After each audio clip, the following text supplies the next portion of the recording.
Artificial system. Artificial system classification का जो है वो एक या कुछ मॉर्फोलॉजिकल कैरेक्टर्स पर आधारित होता है। यह सिस्टम, इसके कई सारे उदाहरण हैं। डिफरेंट साइंटिस्ट ने अलग अलग समय में क्लासिफिकेशन दिए जो कि आर्टिफिशियल सिस्टम की कैटेगरीज में आते हैं।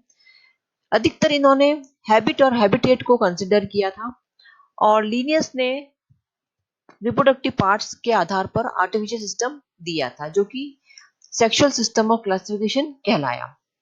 तो इसके अंदर कुछ क्लासिफिकेशन के उदाहरण मैं आपको बता रही हूँ।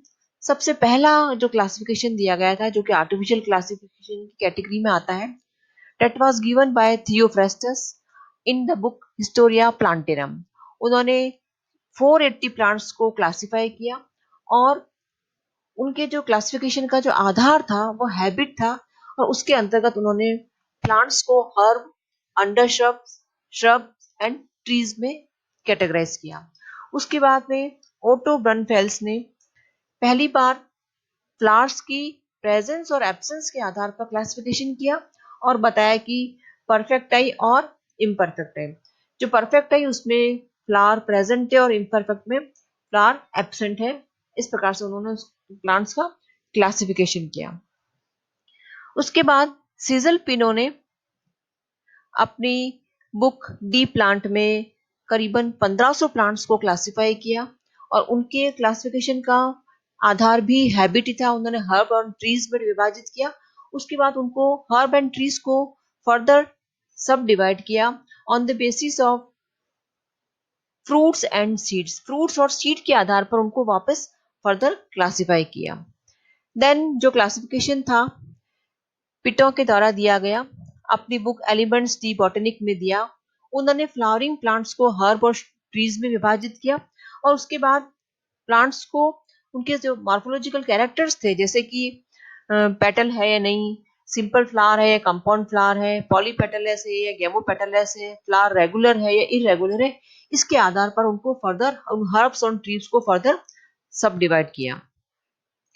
देन जॉन रे के द्वारा दिया गया क्लासिफिकेशन, उन्होंने पहली बार डाइकोटिलिडन्स और मोनोकोटिलिडन्स को रिप्रेजेंट किया और पहले तो उन्होंने हर्ब, श्रब्स, ट्रीज में डिवाइड किया। उसके बाद में कोटिलिडन्स की संख्या के आधार पर मोनोकोटिलिडन्स और डाइकोटिलिडन्स प्लांट्स बताए। देन इंपॉर्टेंट जो क्लासिफिकेशन है कैरोलस लीनियस का, जिसको कि हम अब सेक्सुअल सिस्टम ऑफ क्लासिफिकेशन भी कहलाता है, उन्होंने अपनी बुक स्पीसीज प्लांटेरम में 7300 प्लांट्स को क्लासिफाई किया और ये जो प्लांट्स थे वो करीबन 24 क्लासेस से बिलोंग करते थे और इनके जो क्लासिफिकेशन का जो आधार था वो फ्लावर था। स्टेमिन्स के नंबर, स्टेमिन्स के यूनियन और उनकी जो लंबाई है उसके आधार पर क्लासिफिकेशन था। साथ में उन्होंने कुछ जो कार्पल्स है उसके आधार पर भी उनका क्लासिफिकेशन किया। अभी हम इसको डिटेल में अपनी अगली स्लाइड में देखते हैं। Linear sexual system of classification, जैसा कि अभी आपको बताया था कि लीनियस ने फ्लावर्स के कैरेक्टर्स के ऊपर क्लासिफिकेशन किया।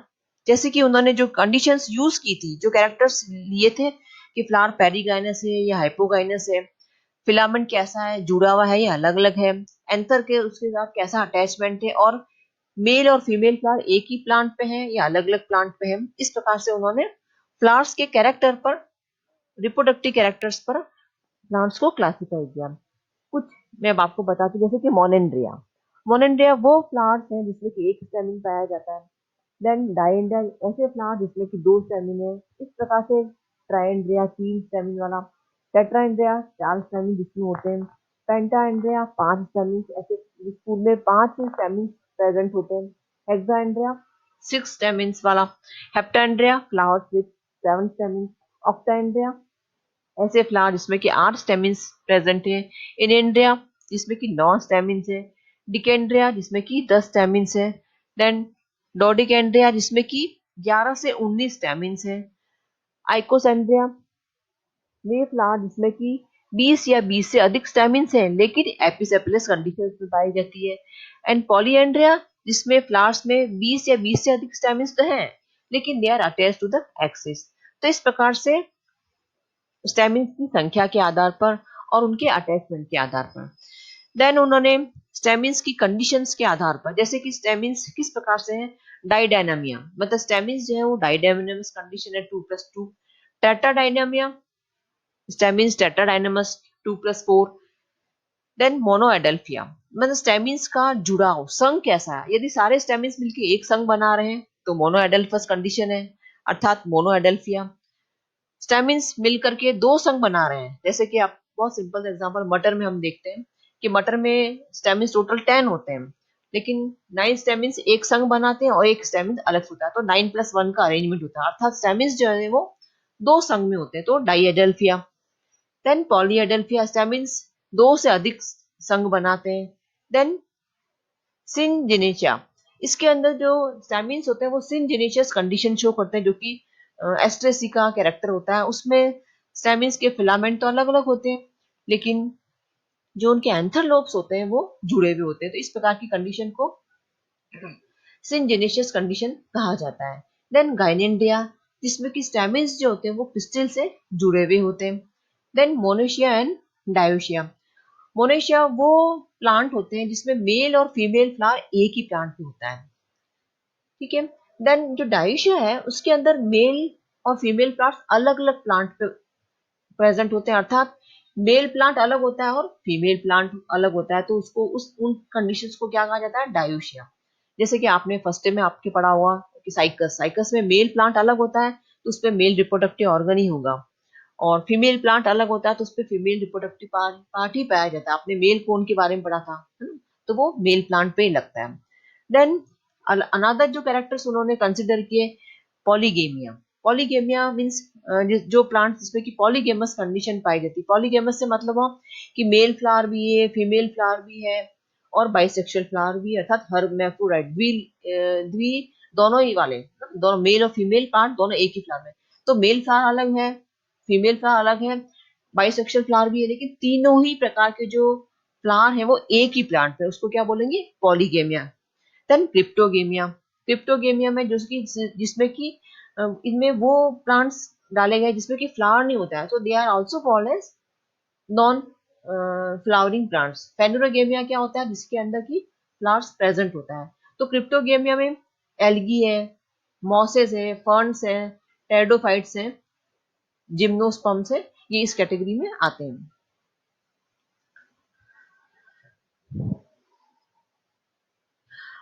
Now natural system, natural system ये बहुत इंपॉर्टेंट सिस्टम है, इसके अंदर उनके प्लांट्स के जो नेचुरल जो कैरेक्टर्स हैं, एक्सटर्नली आपको दिखाए दिए जाने वाले जो कैरेक्टर्स हैं, वो उन कैरेक्टर्स पर ये क्लासिफिकेशन आधारित, उन कैरेक्टर्स पर ये क्लासिफिकेशन आधारित है, और इसमें ज्यादा से ज्यादा कैरेक्टर्स को कंसिडर किया जाता है क्लासिफिकेशन करने के लिए, और ये जो क्लासिफिकेशन है it is based on direct observation of the plant, उस समय जो डायरेक्ट ऑब्जर्वेशन है कि फूल का कलर कैसा है, फूल में 4 पेटल है या 3 पेटल है, सदस्य उसके फूल के चक्र के सदस्यों की संख्या कैसी है, लीव्स कैसी है, रूट्स कैसी है, तो डायरेक्ट ऑब्जर्वेशन मीन्स आपको बाहर से दिखाई देने वाली ऑब्जर्वेशन के आधार पर ये क्लासिफिकेशन आधारित होता है। और जो नेचुरल सिस्टम का जो मोस्ट इंपॉर्टेंट टाइप है उसका बेस्ट उदाहरण है classification given by Bentham and Hooker, उसको हम डिटेल में पढ़ेंगे, आपके सिलेबस में पूरा ये है। और इसकी खास बात ये भी कि अधिकतर जो हर्बेरियम है, जैसे क्यू बॉटनिकल गार्डन का हर्बेरियम है या इंडिया में भी हमारा जो हर्बेरियम है, वहां पर प्लांट्स को इस क्लासिफिकेशन को फॉलो करते ही के अकॉर्डिंग ही इसको जमाया गया है, तो वहां पर आपको जो हर्बेरियम शीट्स है वो इसी क्लासिफिकेशन को फॉलो करती है। तो ये जो क्लासिफिकेशन है बेंथम एंड हुकर के द्वारा दिया गया क्लासिफिकेशन, ये उसके स्पेसिमेंस के एक्चुअल कैरेक्टर्स के ऊपर आधारित है, स्पेसिमेन के कैरेक्टर्स पे आधारित है, और इसमें कोई इवोल्यूशनरी ट्रेंड्स को फॉलो नहीं किया गया है। तो लेकिन इस बात की एक इसमें खासियत है कि इसमें जो प्लांट का डिस्क्रिप्शन है वो बहुत एक्यूरेट होता है और रिलायबल है, आप इसकी सहायता से इस प्रकार के क्लासिफिकेशन को फॉलो करके फील्ड में आराम से प्लांट को आइडेंटिफाई कर सकते हैं, जैसे कि रेटिकुलेट वेनेशन अगर है तो डाइकोट प्लांट है ना, और अगर पैरेलल समानांतर विन्यास है तो मोनोकोट प्लांट है, इस प्रकार से ये एक नेचुरल सिस्टम ऑफ क्लासिफिकेशन है। अब आता है फाइलोजेनेटिक सिस्टम।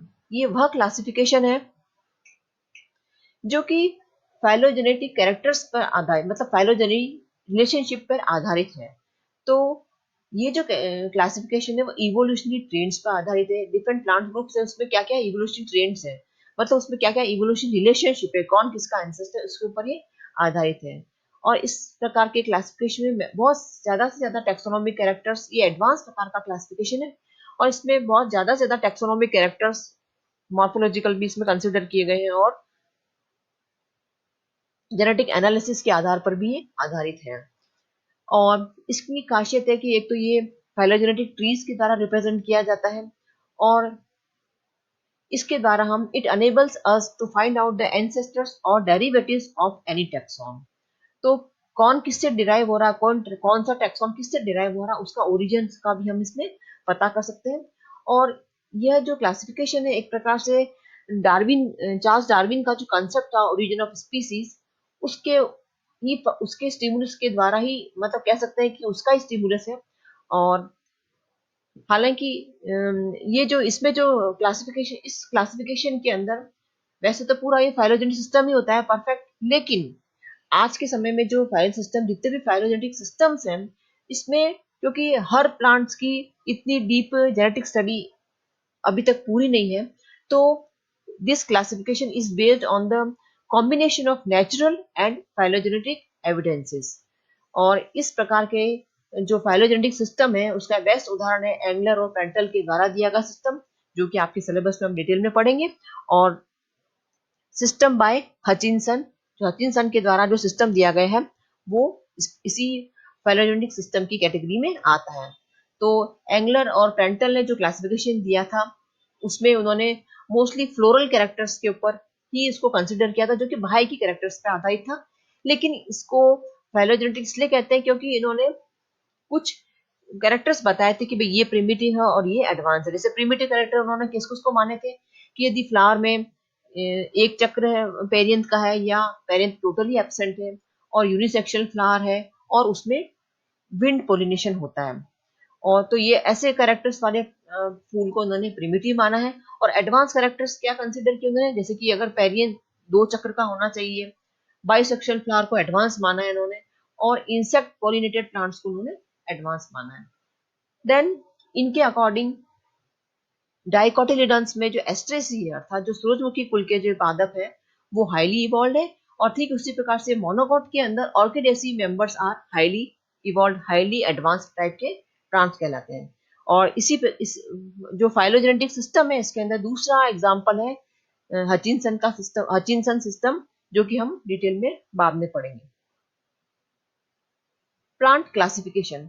तो जो प्लांट क्लासिफिकेशन है इसके अंदर प्लांट्स को सिस्टमेटिक मैनर में, एक क्रम में इसको प्लांट्स को अरेंज किया जाता है और उनकी सिमिलरिटी के आधार पर उनको क्लासिफाई किया जाता है।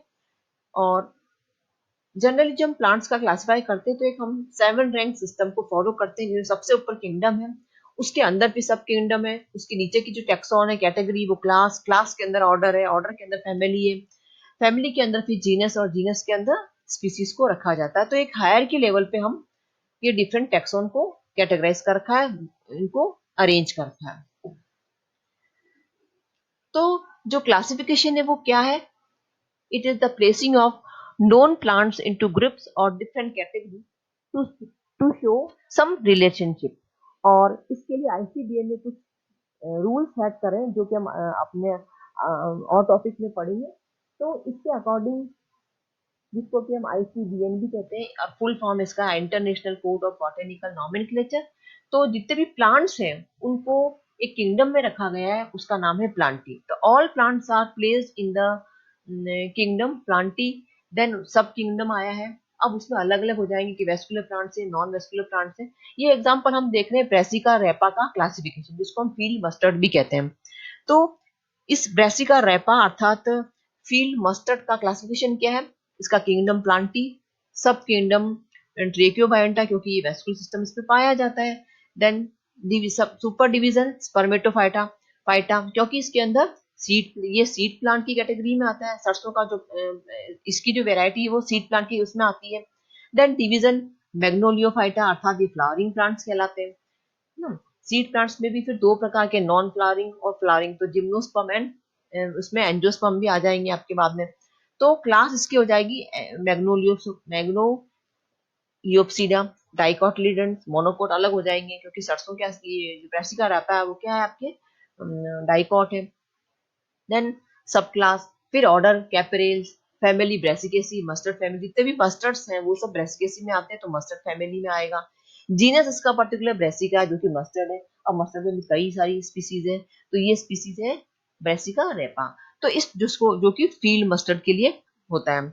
तो इस प्रकार से हम आईसीबीएन के रूल्स के द्वारा प्लांट्स को क्लासिफाई करते हैं। तो आज बच्चों हम इतना ही पढ़ेंगे, और नेक्स्ट टर्न पे हम बेंथम एंड हुकर के, हम अगली जो क्लास है उसके अंदर हम बेंथम एंड हुकर के द्वारा दिया गया सिस्टम पढ़ेंगे जो कि बहुत इंपॉर्टेंट है और किसी भी प्लांट को फील्ड में आइडेंटिफाई करने के लिए बहुत इजिएस्ट मेथड है। और तो बच्चों आज हमने क्या पढ़ा, क्लासिफिकेशन क्या है, उसकी ऑब्जेक्टिव, उसकी इंपॉर्टेंस, क्यों पढ़ते हैं, उससे क्या फायदा है, कितने प्रकार के क्लासिफिकेशन होते हैं ना, आर्टिफिशियल, नेचुरल, फाइलोजेनेटिक, प्रैक्टिकल, इस प्रकार के हमने डिटेल अध्ययन किया। अब हम एक एक क्लासिफिकेशन को डिटेल में पढ़ेंगे अपनी अगली क्लास में।